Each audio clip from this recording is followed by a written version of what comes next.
Polynomial तो ये हो गया ax² प्लस bx प्लस, ये है पॉलिनोमियल। और पॉलिनोमियल के लिए हम नोटेशन यूज करते हैं, जैसे डाइन में भी यूज की थी, px, qx, rx, ux, जो भी आप लिखना चाहें। तो ये तो है पॉलिनोमियल। अगर मैं इसकी नोटेशन को तो ना लिखूं और इसको इक्वल टू 0 लिख दूं तो ये बन जाएगा क्वाड्रेटिक इक्वेशन। यही फर्क है पॉलिनोमियल में और इक्वेशन में। अब बात करते हैं, अगर पॉलिनोमियल नहीं लिखा आपने तो पॉलिनोमियल के कितने जीरोस होंगे? क्या होंगे? जीरोस।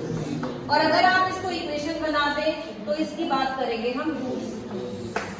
समझ आ गया क्या डिफरेंस है? जहां जीरोस वर्ड यूज होता है इसका मतलब वहां क्या है? पॉलिनोमियल है। और जहां रूट्स वर्ड यूज होगा इसका मतलब क्या दिया हुआ है?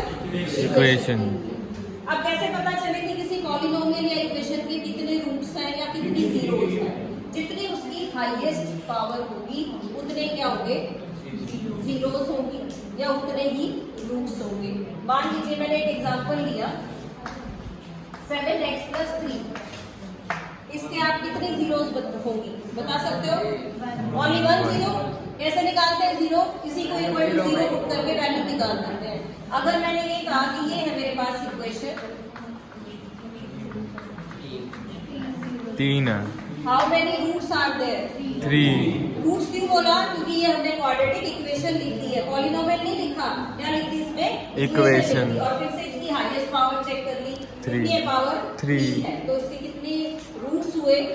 3। फिर चैप्टर 2 से जो आपका क्वेश्चन बन रहा है बेटा, वो ज्यादातर केस स्टडी बेस्ड क्वेश्चन बन रहा है। कैसा है? Case study. तो एक बार केस स्टडी बेस्ड क्वेश्चन ही देखते हैं किस टाइप का हो सकता है। देखिए पहले तो क्या कहा जाएगा आपको, एक फिगर बना के दे दूंगी। फर्स्ट में तो आपसे ये पूछता है कि आप इसकी शेप बताइए क्या है। यू से। हाँ जी, क्या शेप है इसकी? पैराबोला।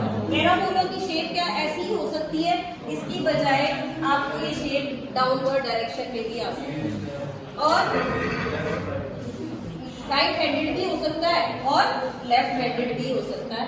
इस तरह से चारों टाइप की अगर शेप दे रखी है तो क्या नाम है इसका? पैराबोला। और अगर उल्टा पूछ लिया जाए कि पैराबोला किसको रिप्रेजेंट करता है, किसको रिप्रेजेंट करेगा पैराबोला? Quadratic equation. किसको रिप्रेजेंट करेगा? क्वाड्रेटिक। हाँ जी, इसमें तो एक ही जीरो होगी, क्वाड्रेटिक इक्वेशन में तो 2।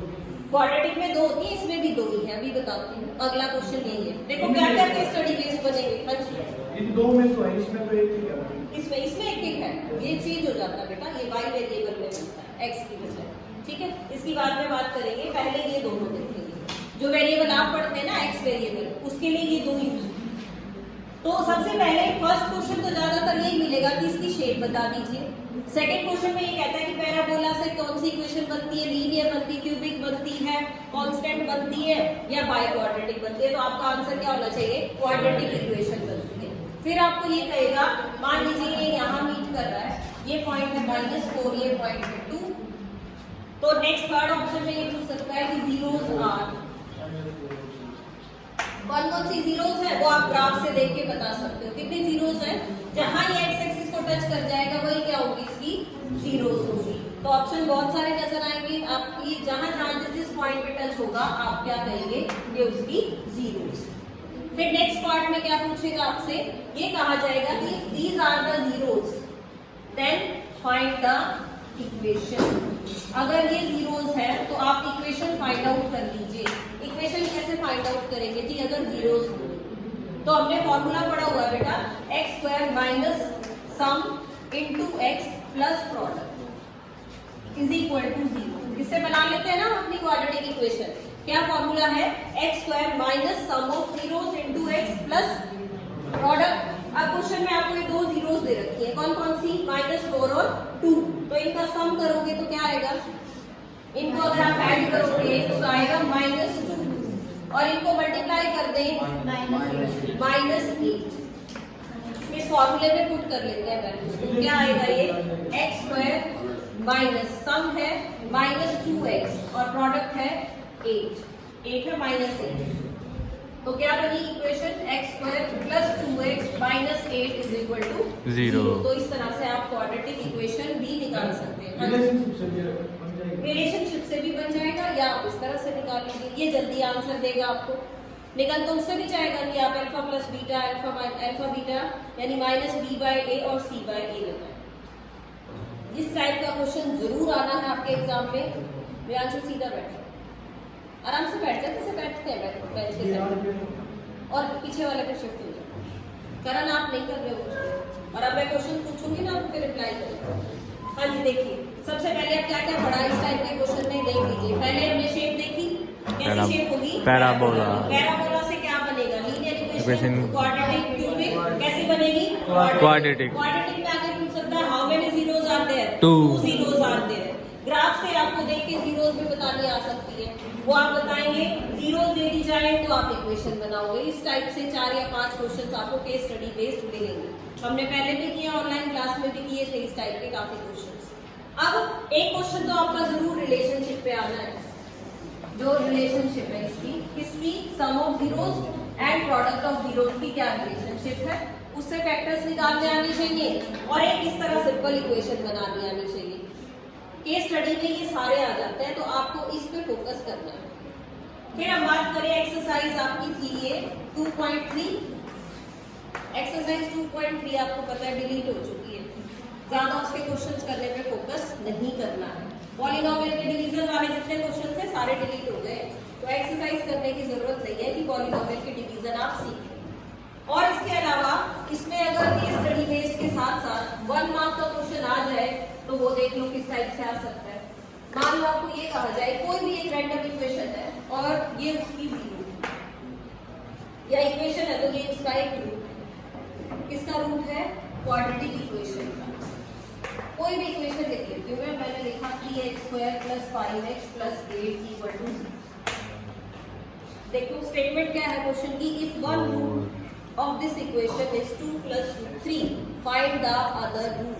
आपको कहा जाएगा इसका दूसरा रूट बता दीजिए, तो आप कैसे करेंगे? हाँ जी, कैसे करें बताओ? डिवाइड करें, पॉलिनोमियल की डिवीजन तो कट हो गई, और रूट में डिवीजन करनी भी नहीं आएगी। नहीं सीखी ना हमने, रूट में डिवीजन तो सीखी ही नहीं है। एक्स की जगह पुट कर देते हैं, लेकिन अगर एक्स की जगह मैं पुट कर दूं तो 0 बन जाएगा ही। नो वो तो आपको पहले ही क्वेश्चन में गिवन है। देखो एक्स की जगह पुट करके आप क्या चेक करते हो, एक्स की जगह पुट करके तो मैं ये देखती हूँ कि ये इसका रूट है या नहीं, यही बताते हो। वो तो क्वेश्चन में ऑलरेडी कह रहा है कि ये इसका रूट है। देखो सिर्फ कंफ्यूजन क्रिएट करने के लिए क्वेश्चन दिया गया है। अगर इस टाइप का क्वेश्चन आएगा और आपको रूट वाला रूट दिखाई दे रहा है तो इसका दूसरा रूट आप खुद भी लिख सकते हैं विदाउट सॉल्विंग। इस टाइप के जो रूट्स होते हैं वो पेयर में आते हैं। कैसे आते हैं? पेयर में आते हैं। अगर आपको ये वाला दे रखा होता तो आप इसको लिख सकते थे, ये दे रखा है तो आप ये वाला लिख सकते हैं।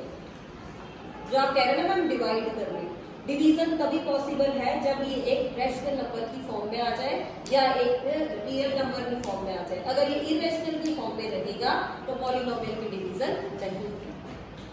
बात क्लियर बेटा? तो अगर किसी क्वेश्चन में रूट 3 दे रखा है तो उसका दूसरा रूट अंडरस्टूड है क्या होगा, -√3। होगी बात क्लियर? पुट करके देखने की और एक्सप्लेन करने की कोई जरूरत ही नहीं है। 1 मार्क क्वेश्चन है, डायरेक्टली आप उसका दूसरा पेयर लिख सकते हैं कि एक ये है तो दूसरा इस तरह से। फिर देखते हैं इसी में और क्वेश्चन।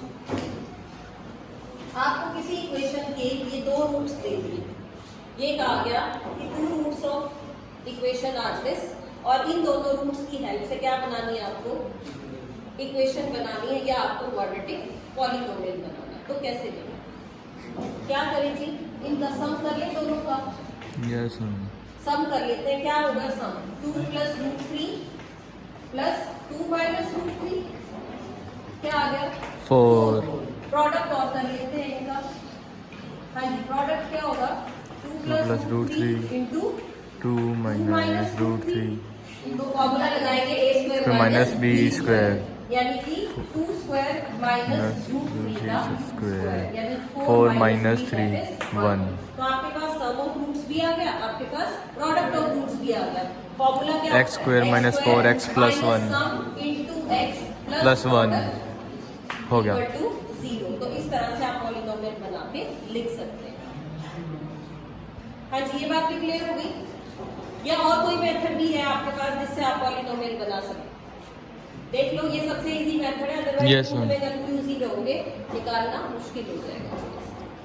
सेकंड चैप्टर का तो इतना ही बहुत, इससे ज्यादा आपको सेकंड चैप्टर में करने की जरूरत नहीं।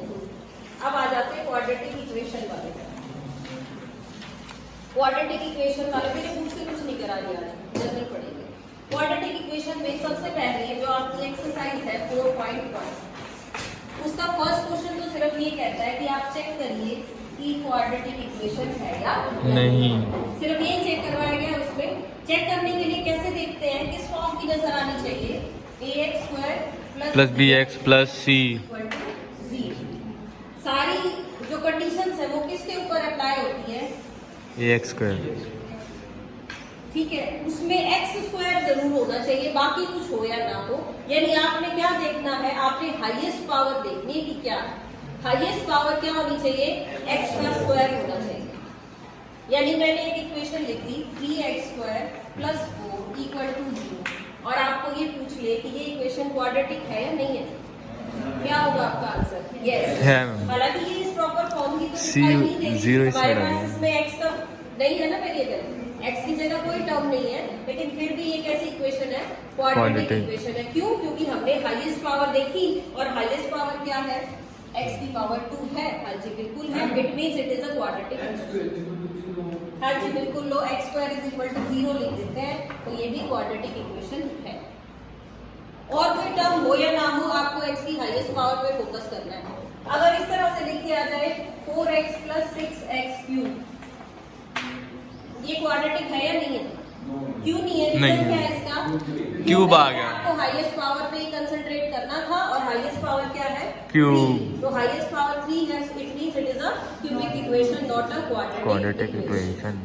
फिर 1 मार्क के जो क्वेश्चन है उनमें ये कहता है कि फाइंड द इक्वेशन, या तो ये कहा जाता है, या फिर ये लिखा आता है क्वेश्चन में वी नीड टू फाइंड, क्या कहा जाता है, we need to find, Find। कि हमें फाइंड आउट करना है।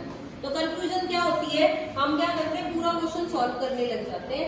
जहां ये लिखा जाए कि we need to find the numbers, we need to find the zeros, वहां पे आपको इक्वेशन बना के छोड़ देंगे, पूरा क्वेश्चन सॉल्व नहीं करना, जिसमें कहा जाए कि फाइंड द वैल्यूज। और कुछ ये बात है कि उसकी मार्किंग पे भी डिपेंड करता है, उसके आगे लिखा हुआ है कि it is a 1 mark question, तो आप उसको पूरा सॉल्व क्यों करोगे, आपसे सिर्फ इक्वेशन पूछी गई है, तो इक्वेशन बना के ही उसको छोड़। फिर आगे बात करें क्वाड्रेटिक इक्वेशन में, तो इसके मेथड्स है क्वाड्रेटिक इक्वेशन को सॉल्व करने के। कौन कौन से, फर्स्ट मेथड तो आपका फैक्टराइजेशन मेथड है, पढ़ते हैं ना फैक्टराइजेशन मेथड, तो आपने 7, 8, 9 सब में पढ़ा है। फैक्टराइजेशन के अलावा और कौन सा मेथड है, हाँ जी सब्स्टिट्यूशन, सब्स्टिट्यूशन मेथड चैप्टर 3 के है ये, सब्स्टिट्यूशन एलिमिनेशन। इसमें जो मेथड है वो है कंप्लीटिंग द स्क्वायर। हाँ जी, कंप्लीटिंग स्क्वायर मेथड कट है, वो कहाँ यूज हो रहा है, एक्सरसाइज 4.3 में यूज हो रहा है, लेकिन एक्सरसाइज आपकी बिल्कुल भी कट नहीं है। अगर आप ये सोचो कि एक्सरसाइज कट है तो वो पॉसिबल नहीं है, सिर्फ मेथड कट है, आपको लिख के नहीं आएगा। फिर इसका जो थर्ड और बहुत इंपॉर्टेंट मेथड है वो है क्वाड्रेटिक फॉर्मूला, जो हमने 10th में नया पढ़ा है। अब जो चीज नहीं पढ़ी है उसमें से तो एग्जाम में क्वेश्चन आना ही आना, बिल्कुल पक्का है कि पेपर अगर स्टैंडर्ड लेवल का है तो क्वाड्रेटिक फॉर्मूले का क्वेश्चन जरूर आएगा। नया तो यही पढ़ रहे हैं जी, क्या होता है क्वाड्रेटिक फॉर्मूला वो समझ लीजिए। 1 मार्क का क्वेश्चन 100% श्योर है, आना ही आना। क्वाड्रेटिक फॉर्मूला है क्या, पहले तो हमने ये लिखा, ये है quadratic formula, -b + -√d/2। 2a। अब इस d की बात कर लेते हैं, d पढ़ा हुआ आप लोगों ने? Yes, ma'am. क्या है d? D discriminant. क्या है d? डिस्क्रिमिनेट। और इसकी वैल्यू क्या है, b² - 4ac। अब डिस्क्रिमिनेंट निकाल के पहले चेक करते हैं कि क्या हम उसकी स्प्लिटिंग कर सकते हैं, उसकी मिडिल टर्म स्प्लिटिंग होगी, उसके फैक्टराइजेशन होंगे या नहीं होंगे। कैसे चेक करोगे, d निकालोगे आप b² - 4ac से। फिर ये d कैसा कैसा आ सकता है भैया, तो ये पॉजिटिव नंबर आ जाए, पॉजिटिव मतलब 0 से बड़ा आ जाए, नेगेटिव 0 से नेगेटिव छोटा, नंबर आ जाए, या 0 0 से छोटा आ जाए, और या ये नंबर बन जाए खुद 0। जो भी आप निकाले, 3 ही तो कंडीशन हुई, या तो पॉजिटिव में वैल्यू आ जाए, या नेगेटिव में आ जाए, या फिर वैल्यू क्या आ जाए, 0 आ जाए।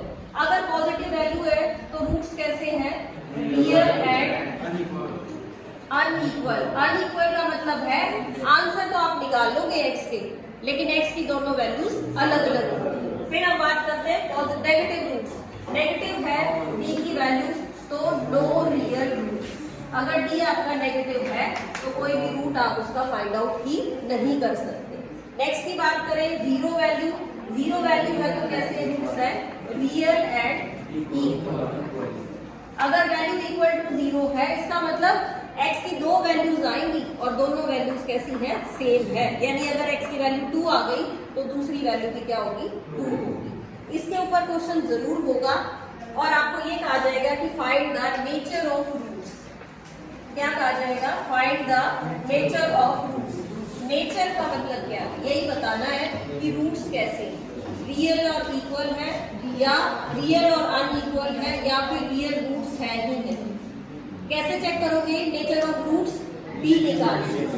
वो आपको बता दिया डी अगर ग्रेटर देन 0 है तो roots are real and unequal. If D is less than 0 then no real roots. If D is equal to 0 then real and equal roots. तो एक्सरसाइज का क्वेश्चन निकाल लेते हैं बेटा। 4.4 खोल लो एक बार, बताओ क्वेश्चन किस टाइप के है, पहले यही कर लेते हैं।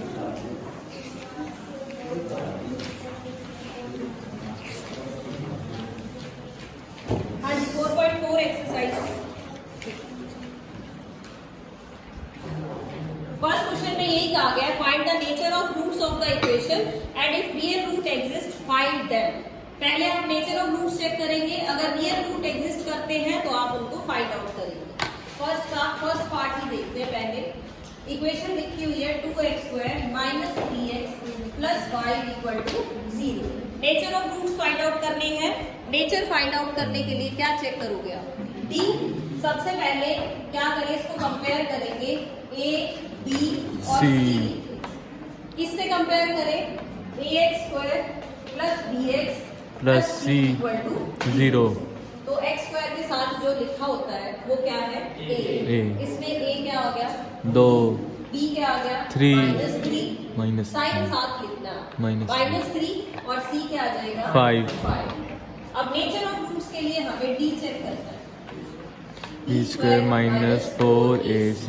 d चेक करते हैं तो d का स्क्वायर यानी -3 का स्क्वायर -4 इंटू 2 इंटू 5, ये आ गया आपका 9 माइनस 4 2 जा 8 5 जा 40 यानी कि -31। -31 कैसा है, लेस देन 0। लेस देन 0 है तो इसकी नेचर कैसी हो गई, हम कहेंगे no real root exist. No real root exist. कोई भी रियल रूट इसका एग्जिस्ट ही नहीं करता तो आप निकाल भी नहीं सकते। यहीं पे आपका क्वेश्चन फिनिश हो गया। ठीक है, और देखते हैं करके, एक और पार्ट ले लो, सेकंड पार्ट करते हैं इसका। देखो सेकंड पार्ट क्या है, जिनको समझ आ गया वो साथ साथ कर सकते हैं, मैच कर लेना अपना के साथ। हाँ जी सेकंड पार्ट देखो, 3x² minus 4√3x plus 4 is equal to 3। और क्या बताना आपको, इसमें भी नेचर ऑफ रूट्स बताने हैं। और अगर रियल रूट्स एग्जिस्ट कर जाए तो आप क्या फाइंड आउट करेंगे, रूट्स फाइंड आउट करेंगे। देखिए a की वैल्यू क्या है इसमें 3, b की वैल्यू -4√3, c की वैल्यू 4, d निकाले। क्या वैल्यू है d की, बेटा d की बताना, फॉर्मूला d के लिए क्या था, हाँ जी क्या था फॉर्मूला d को, b² माइनस 4x। b की वैल्यू क्या है इसमें -4√3 स्क्वायर -4 इंटू a के प्लेस पे 3 और c के प्लेस पे 4। हाँ जी 0 आ गया, पूरब जी। -4√3 का स्क्वायर क्या है,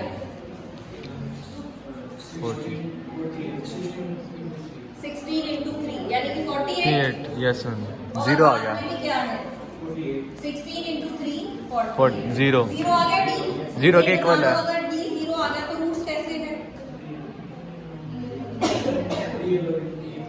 इतनी देर से एक ही चीज तो पढ़ रहे हैं हम, रियल एंड इक्वल। कैसे हो जाएंगे, रियल एंड इक्वल। अगर रूट्स रियल एंड इक्वल है तो इसका मतलब आपको रूट्स निकालने हैं। यही कहा गया था, अगर रियल है तो आपको फाइंड आउट करने पड़ेंगे। करंट बताना मुझे, क्वाड्रेटिक फॉर्मूला क्या है? डी निकालिए, क्वाड्रेटिक फॉर्मूला भी लिखा था हमने। यशराज आप बता दीजिए, ऐसे ब्लैंक पैड में से कैसे बात बनेगी? Minus B plus minus root D upon 2a upon 2a। Values put करके देखते हैं। ये देखिए माइनस बी माइनस 4√3, एक माइनस फॉर्मूले में है, एक माइनस बी के साथ है, दोनों ही लिखे हैं हमने। फिर उसके बाद plus minus root D, D की वैल्यू तो आपने 0 निकाल दी है, तो यहाँ पे 0 रख दिया, अपॉन 2a। a क्या है? 3, तो 2 into 3। अब देखो क्या बनेगा, ये हो गया प्लस 4√3, 0 लिखने की कोई जरूरत ही नहीं है आपको, अपॉन 6। कट कर लीजिए, क्या आ जाएगा? 2√3/3। x की वैल्यू आ गई। अब आपको ये पता है कि यहाँ x का स्क्वायर था, कितने वैल्यूज आनी चाहिए x की? 2 प्लस और माइनस की आ जाएगी। इक्वल टू 0 है, इसका Yes. मतलब सेम रूट आएंगे। तो एक वैल्यू है 2√3/3, दूसरी भी वैल्यू है 2√3/3। इक्वल रूट्स हैं या नहीं, माइनस नहीं, इसमें सेम वैल्यू आएगी क्योंकि इक्वल रूट्स हैं आपके। हमने रूट नहीं लिया, प्लस माइनस वहां लगाते बेटा। अगर यहाँ कोई नंबर आ जाता तो आप प्लस या माइनस दोनों साइन यूज करें, हो जाएगा ये। अब ये सेकंड क्वेश्चन देखते हैं एक बार, पढ़ो इसी एक्सरसाइज का second. Find the value of K for which the roots are, कैसे हैं roots? Equal roots. First part आप करेंगे, मैं सेकंड करवा रही हूँ। सेकंड है के x into x minus 2 plus 6 is equal to 0। ये कहा गया कि आप k की वैल्यू फाइंड आउट कर दीजिए if the roots are equal. सबसे पहले क्या करें? कंपेयर करना होता है। कंपेयर किससे होता है? ax² plus bx plus c, इस टाइप की इक्वेशन से होता है कंपैरिजन। अब ये तो देखने में इस टाइप की लग ही नहीं रही है, इसको क्या करें? kx को मल्टीप्लाई कर लो। यस ये आ जाएगा kx² minus 2kx plus 6 equal to 0। अब देखिए, अब क्या इसमें दिख रहा है आपको? x² का कोफिशिएंट भी, x का कोफिशिएंट भी और c की जगह भी। कंपेयर करते हैं तो वैल्यू क्या आई? a की वैल्यू है k, b की वैल्यू है माइनस 2k और c के प्लेस पे है 6। d निकालते हैं। यशराज बताना बेटा d कैसे निकालें? b square minus 4ac। b² minus 4ac। हाँ जी निखिल जी, क्वेश्चन में कहा गया है कि रूट्स आर इक्वल, तो d कैसा होना चाहिए? इक्वल किसके रखें? If the roots are equal then d should be equal to 0। d किसके इक्वल हो जाएगा? 0। अब इसमें वैल्यू पुट करते हैं यहाँ से, ये आएगा minus 2k² minus 4 into k K6 into 6 is equal to 0। Minus 2k, ये क्या बन गया? 4k² minus 24k is equal to 0। कुछ ना कुछ कॉमन निकलता है, या तो कॉमन निकाल लीजिए, चलो कॉमन ही निकाल लेते हैं। 4k² माइनस 24k, इनमें से 4b और k भी दोनों ही कॉमन आ जाएंगे। यहाँ बचेगा k माइनस 6 इक्वल टू 0। तो k की दो वैल्यूज आ गई। हाँ जी, आ गया आंसर। कितनी वैल्यूज आ गई k की? 2। 0 और 6 आ गया क्या आपका आंसर? मैं ये पूछ रही हूँ, क्यों? अभी इक्वल रूट्स ही तो थे। इक्वल रूट्स के लिए हमने क्या लिखा कि आपका जो d है वो 0 हो जाना चाहिए। यस मैम आ गया। पक्का? Yes ma'am. मैं ये कह रही हूँ 0 नहीं होगा। अगर आप ये दो आंसर में लिखवाते हैं आपका आधा नंबर कट जाएगा। क्यों नहीं होगा उसको समझ लो। अगर k को आप 0 रखते हैं यहाँ पे तो ये 0 बन जाएगा, ये भी क्या बन जाएगा? 0। क्या आ गया? 6 इज इक्वल टू 0। अगर k आपने 0 मान लिया या आपने k आंसर 0 निकाल दिया तो इक्वेशन तो बची ही नहीं। बोलो, k की जगह 0 रखा तो क्वाड्रेटिक इक्वेशन ही नहीं रही, क्वेश्चन का कोई मतलब ही नहीं रहेगा। तो k की वैल्यू 0 नहीं लेनी है आपको, ये वैल्यू रिजेक्ट करनी है। ठीक है, वैल्यू क्या करनी है? रिजेक्ट कर देनी है। जो इसका आंसर होगा वो सिर्फ k इज इक्वल टू 6। कर लोगे अब इस टाइप के क्वेश्चन? 25 मिनट।